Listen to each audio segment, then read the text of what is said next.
অবসর রে ও ভোলা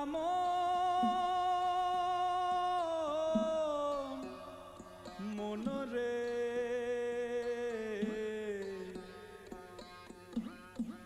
সব জনমে জেনে গেলাম মরণ আমার দোসর রে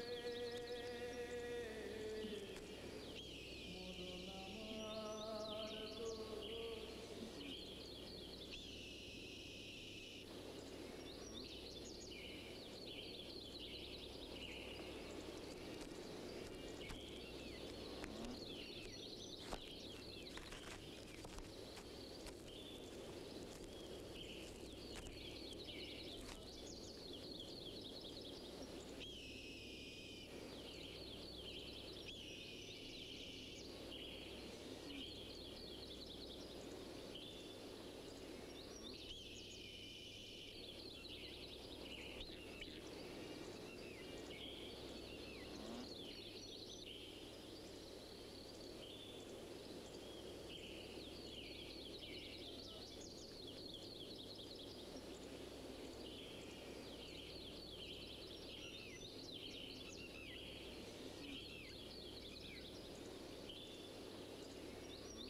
सुनभील मंदिर सुनभील नगरी सुनभील दश दीप सुनभील सगरी। বড় গোসাই,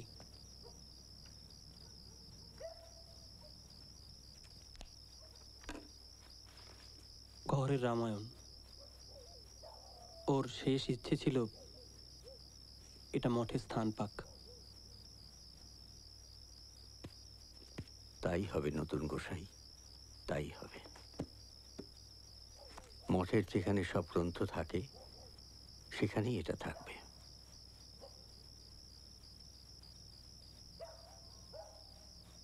গোসাই, তুমি কমললতার অপবাদে বিশ্বাস করো? না, আমি বিশ্বাস করি না। তবু তাকে চলে যেতে হচ্ছে। নতুন গোসাই, আমাকেও চলে যেতে হবে। নির্দোষকে দূর করে যদি নিজে থাকি তাহলে বুঝবো মিথ্যেই এ পথে এসেছিলাম, মিথ্যেই এতদিন তার নাম নিয়েছি। বড় গোসাই, তবে কেনই বা ওকে চলে যেতে হচ্ছে? মঠের কর্তা তো তুমি, তুমিই তোকে রাখতে পারো। গুরু, গুরু,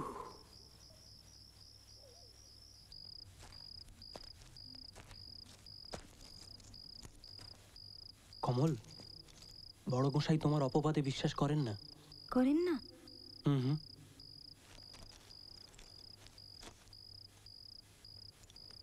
আর এসব ভেবে লাভ নেই গোসাই, আমার পথ চলা শুরু হয়ে গেছে।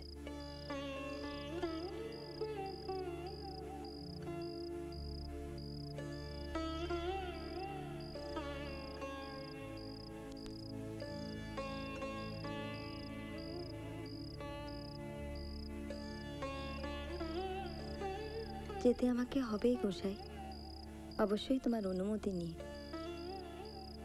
যদি যেতে না দিই? কি করবে আমাকে নিয়ে? আমরা দুজন একসঙ্গে পথে বেরোবো। পারো না তুমি আমায় তোমার সঙ্গে নিতে? না গোসাই, তা হয় না। যে পথ আমি এতদিন খুঁজেছি, আজ সে পথের সন্ধান দিয়ে তুমি একাই চলে যাবে কমল? ভিখারিনী কমললতার সাধ্য কি কাউকে সে সাথে নেবে? আজ আমার ভালোবাসার সার্থক গোসাই, তোমার হৃদয়ে স্থান পেয়েছি। এর বেশি এই ভিখারিনী আর কি চাইতে পারে? কিন্তু আমায় তোমার সঙ্গে নিতে বাধা কোথায় কমল? তুমি তো শুধু আমার ভালোবাসা নাও, তোমায় যে বসিয়েছি আমার গোবিন্দ স্থানে। যদি একসাথে পথে বেরোই, তবে সমাজে সম্পর্কে সংজ্ঞা জানতে চাইবে। একটাও যদি আঙুল ওঠে, সে আমার সহ্য হবে না। এর চেয়ে এই ভালো তুমি থাকবে আমার হৃদয়ে, যেখানে কোনো সমাজ, মান অপমান, বিভেদ বিচ্ছেদ তাকে ছুঁতে পারবে না। আর তাই তোমাকে হারাবার ভয়ও থাকবে না।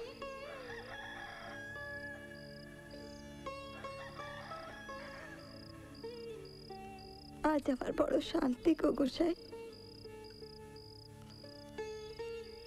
তাই সব রকম বন্ধন ভেঙে আমি বেরিয়ে যেতে চাই।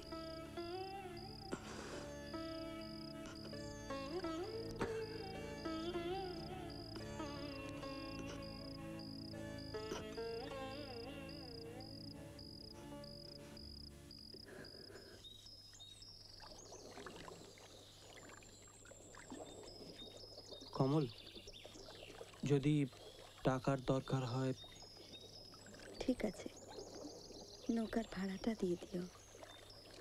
অর্থাৎ আমার ঋণ যত কম হয়, তারপর শুরু হবে পরের কাছে ভিক্ষা, যতদিন না পথ চলা শেষ হয়, তাই তো? ভিক্ষা কি এই প্রথম শুরু হবে গোসাই? আগে কি কখনো করিনি? এবার যেতে হবে। দাঁড়াও তো গোসাই, তোমার একটা প্রণাম করে নি।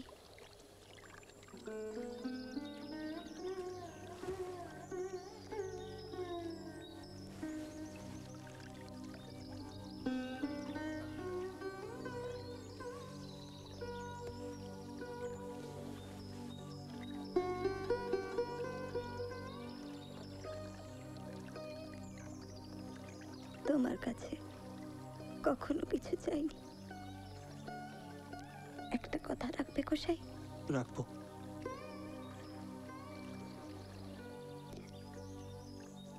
আমি জানি আমি তোমার কত আদরের। আজ বিশ্বাস করে আমাকে তুমি তার পাদপদ্মে সঁপে দিয়ে নিশ্চিন্ত হও, নির্ভয় হও। আমার জন্য ভেবে ভেবে আর তুমি মন খারাপ করো না গোসাই। তোমাকে তাকেই দিলাম কমললতা, তিনিই তোমার ভার নিন। তোমার পথ, তোমার সাধনা নিরাপদ হোক। আমার বলে তোমাকে আর অসম্মান করব না।